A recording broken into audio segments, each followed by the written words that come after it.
Hello friends, this is Kevin aka K-Man1 coming at you with another episode of Pokemon FireRed version. In the last episode, we took care of the last few things around Vermilion City, and also traveled our way through the SS Anne, and I'm about to sneeze. But in this episode, we're going to finally be taking on the end of the SS Anne. So, excuse me. Alright, bonjour, Kevin. Imagine seeing you here. Kevin, were you really invited? So how's your Pokedex coming? I already caught 40 kinds, pal. Different kinds are everywhere. Crawl around grassy areas and look hard for them. I'm not completely sure on Pokedex completion at this point in time, but I'm pretty sure you can have only about 40 types of Pokemon, so I'm pretty sure he's not just lying and being a jerk like our Pikachu.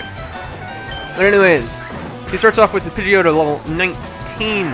And it's basically the same as it was before, but not nearly as high leveled for the point in the game. So, hopefully you'll be able to take care of it fairly easily, like I seem to be doing. But I am going to be a little bit low on HP, so I'm probably going to have to switch out and change up my plan for this battle. But that's just something we always gotta be dealing with. And next he is sending out his Eradicate. And we're going to be answering with our own resident normal type. And his Eradicate is only level 16, which is pathetically low level for this point in time. But, I mean, hey. This isn't a particularly hard battle, so nothing really to be surprised about. And Hyper Fang, which misses. Something I didn't mention about Hyper Fang before is that it does actually have lowered accuracy, so don't think it's just like an amazing move that only Eradicate has access to. It does have downsides, so... Next up is his Kadabra, which is the evolved form of his Abra, which somehow learned Confusion even though it didn't evolve at the right time in order to learn that move. So, and Disable. Fortunately, he missed. I don't think I ever actually explained Disable. Basically, they will prevent you from using the last move that you used on them. So, it's mostly just an annoying move rather than actually powerful. But they can be used in some interesting shenanigans. I know that Gengar was especially powerful in competitive play for using Disable strategies. And I was going to switch back to Jerk even though he's low on HP, and basically what I'm going to do is I'm going to use a Super Potion on him, and then just go ahead and continue on with the battle. And scrolling through my... Excuse me, I'm trying to use the D-pad instead of the control stick on my GameCube controller, but it's not working for me, so... We're going to do this the old-fashioned way, and he used Withdraw, which was a mistake on his part, because I don't want to go to my bag. But anyways, I'm not going to be using physical attacks on him, so raising your defense is pointless, and I'm just going to hammer you with my Thunderbolts. Alright, and so hopefully it'll only be 3 more hits, and I'm pretty sure he doesn't have any items in this battle, which is good, because that would be super duper annoying. But, ooh, man, that bite did a lot of damage. But he paralyzed himself, so not something I really need to be concerned about. Alright. Down goes Wartortle. Good job, Jerk. You did well this battle. You did well. At least you're raising your Pokemon. Kevin got $720 for winning. Ha! You have to give me money. I heard there was a Cut Master on board, but he was just a seasick old man. Cut itself is really useful. Yep, it'll be handy. You should go see him too. Screw you. I didn't even do the voice right for him. That's how little I care about what he has to say. Anyways, if you talk to this guy, he's like, I feel hideous. Seasick. Kevin rubbed the captain's back. Rub, rub, rub, rub, rub. And he's immediately better. And do you want to see my hidden cut technique? I can show you my prize. Here, take this. Teach cut to your Pokemon. Use cut anytime. Well, not quite anytime, but most of the time. Anyways. Something very, very important to note is that after you get the Cut HM, as soon as you leave the SS Anne, it will start to travel away. So, make sure if you do want to battle all the trainers and get all the items here, then you have done it by this point in time. So, I'm personally going to be leaving just because I don't really care about the experience, and since I have the Versus Seeker, I'll be able to easily grind experience when I finally need to. And so now we get a little scene of the SS Anne going away.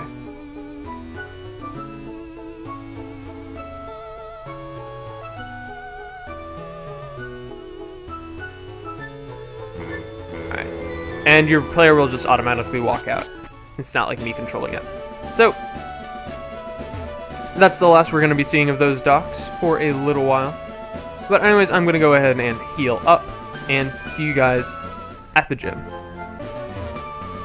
Alright, and here we are at the gym, and all Bush did 9/11 jokes aside, basically, in order to get past this bush, excuse me, all you're going to want to do is go into your TM case, grab HMO1, teach it to your parents or whoever you want to use it. I'm personally just going to be using the quote HM slave method in order to do this, but you're going to want to teach it to a Pokemon, and then you just press A on it, and you can chop it down. So HMs are basically moves which can be used in the field to accomplish different tasks. So, alright, here, I'll explain the gym puzzle after I battle all the trainers, but I'm just going to go ahead and battle them, because as I've said, it feels wrong not battling all the trainers in a gym, you know? So, first we're going to take on this guy. This is no place for kids, not even if you're good. Well, little do you know, I am actually an adult in real life, which is why I'm sitting in my house playing Pokemon alone. Anyways, Sailor Dwayne sent out Pikachu. So, we're going to answer it with Molster. And Molster is going to be ridiculously high leveled after this gym challenge, so this should be pretty fun. But I'm okay with being overpowered, just because all it means is that I'm not going to be using him for a little while. And he should only be about like level 25 by the end of this gym challenge, if I'm guessing correctly. So, hopefully it won't be like to the point where everyone else is completely pathetic. But we're gonna have to put him on the sidelines for a little while, I assure you. Anyways, good magnitude 7. Dig is another move where basically you burrow underground and so you're untargetable for a turn, and then you deal damage the next turn. It's good in single player, but it's not particularly strong in multiplayer just because it's really, really easy to predict and switch out. But I'm willing to use it just because it does consistent damage compared to Magnitude's variable damage. Alright, I'm a lightweight, but I'm good with electricity. That's why I joined this gym. Alright, and so Engineer Bailey. Bailey is a girl's name, because every Bailey I've ever known was a girl. That said, I've only known like one Bailey in my entire life. But, I mean, still, sample size of 1 is statistically sound, right? Right? I know it's not. I've taken statistics before. I know my stuff. Alright. And I'm not going to be switching for this Magnemite. And so something cool about Magnemite is that it is actually more weak to ground types than it was before, because Steel is also weak to ground, which means even though this is a Magnitude 5, I'm guessing it'll be a one-hit KO. Yep. And so Molster gains 400 experience. Fried. Like my chicken. Alright, and so I'm going to battle this guy. When I was in the army, Lieutenant Surge was my strict CO. He was a hard taskmaster. I didn't actually know what CO meant until very recently, so it was just like my strict co? What is he saying? He's just babbling in gibberish. So, slam. That might KO. Yep. Alright, something I didn't mention about Diglett is that Diglett is very, very frail. So if he does get hit, then I'm going to have a very, very bad time. So, definitely probably should have healed before engaging this battle. But I was feeling confident, so I figured I could take care of it. But it's nothing Jogglebooth can't easily sweep up, since Pikachu is also a pretty frail Pokemon. So, see, 1 Mega Punch, and he's down. Anyways, I'm going to go ahead and heal, and then show you guys how to solve the gym puzzle. Alright, and so basically, the puzzle is, you need to check all these trash cans for the correct switch, and then you need to find the second switch. And the trick is that once you find the first one, the second one will always be directly adjacent to the first one. It'll always be in one of the 4 directions, either up, down, left, or right. But it is semi-random, so you can either be here for only a few minutes, or for like 3 years in order to solve it. And yeah, if you get the wrong one, then the switch is reset and you have to try over from the beginning, and it moves every single time.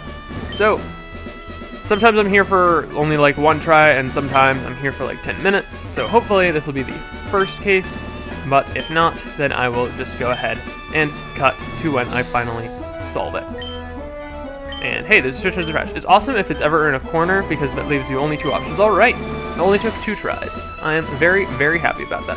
So, with Molster in the front, let's go ahead and battle Lieutenant Surge. Hey kid, what do you think you're doing here? You won't live long in combat, not with your puny power. I tell you kid, electric Pokemon saved me during the war. They zapped my enemies into paralysis, same as I'll do to you. Alright, so, Lieutenant Surge is the 3rd gym battle, and as everything so far is implied, he uses electric-type Pokemon. Starts off with a level 21 Voltorb, which isn't anything that we're not prepared to take care of quite easily. And we can probably go ahead and take it down with this one dig. And Lieutenant Surge, he refers to the war, and this has led many people to theorize that Pokemon takes place in a post-apocalyptic world, wherein there was some great war where all the animals became mutated into very, very powerful beings, and so, yeah. There's not really anything to support this theory, beyond the fact that the first few regions are all based off of different regions in Japan, and just a few lines of dialogue here and there, but I think it is still a very interesting theory that should be paid attention to. Just because it's just like, what war are you talking about, Lieutenant Surge? We want to know. Give us the deets. Anyways, now he's going to be throwing out his key Pokemon, which is a Raichu, which is also the evolved form of Pikachu. It is level 24, which is brutally strong. And basically, he's going to be using the double team strategy. What's the double team strategy, you might ask?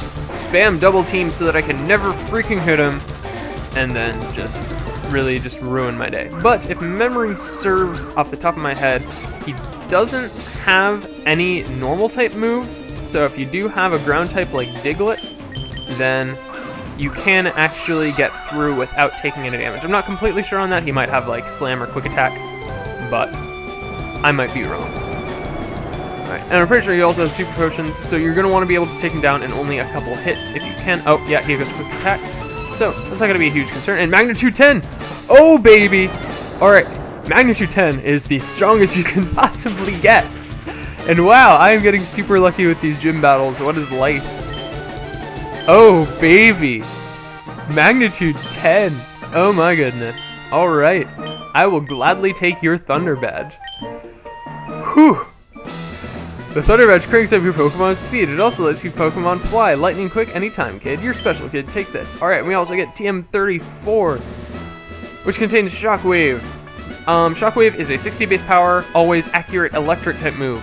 It will never miss, even if the opponent has like a million accuracy modifiers. So, very, very, very nice. But wow, we got a Magnitude 10 against Lieutenant Surge. I'm very happy about this. I've been having really, really good runs with these gym battles. And so, I'm naturally going to be very, very happy about this. Alright, and we will go ahead and heal up to perfect health. Alright. So, looking at the time, I think we have time to do one more thing real quick. If we talk to this guy, he's like, oh, hello, Kevin, how are you doing? It's me, one of Professor Oak's aides. Did you meet the other aide? He had a package from Prof Oak for you, Kevin. He said he'd look for you around Route 2, Kevin, if you're in the Route 2 area.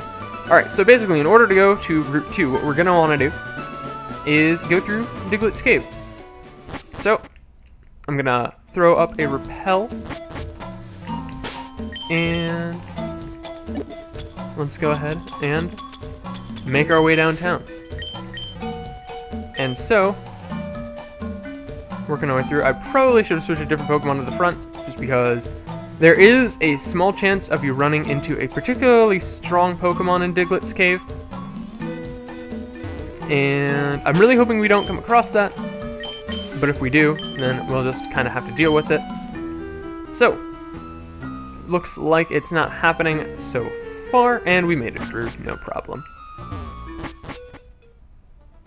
Alright, and so, if you get down this bush, then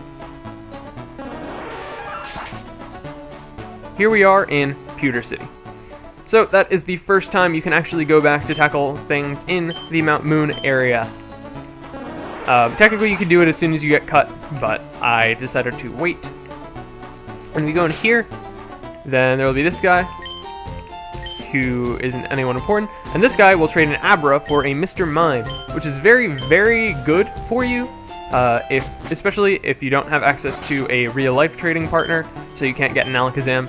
And Mr. Mime is a very, very good Pokemon that I highly recommend if you happen to have an Abra on you. So, definitely something to consider. If you talk to this guy, he's like, once Pokemon learns Flash, you can get through the rock tunnel. So, hi, remember me? I'm one Professor Oak's age. If your Pokemon has complete data on 10 species, I'm supposed to give you a reward. Professor Oak entrusted me with HMO5 for you, so Kevin, let me ask, have you gathered data on at least 10 kinds of Pokemon? I'm gonna lie and say yes. Let's see. Oh, you've only caught 8 kinds of Pokemon. You need 10 kinds if you want the HMO5. Alright, yeah. So, you need 10 Pokemon if you want to get the item he has. So, I'm gonna go ahead and catch those off screen, and then just show that off in the next episode. So, in this episode, we battled our rival on the SSN and got access to our first HM cut. And we also had a very, very good run against Lieutenant Surge. And in the next episode, we're going to be getting HMO5 and then seeing what lies beyond in the infamous rock tunnel. See you guys then.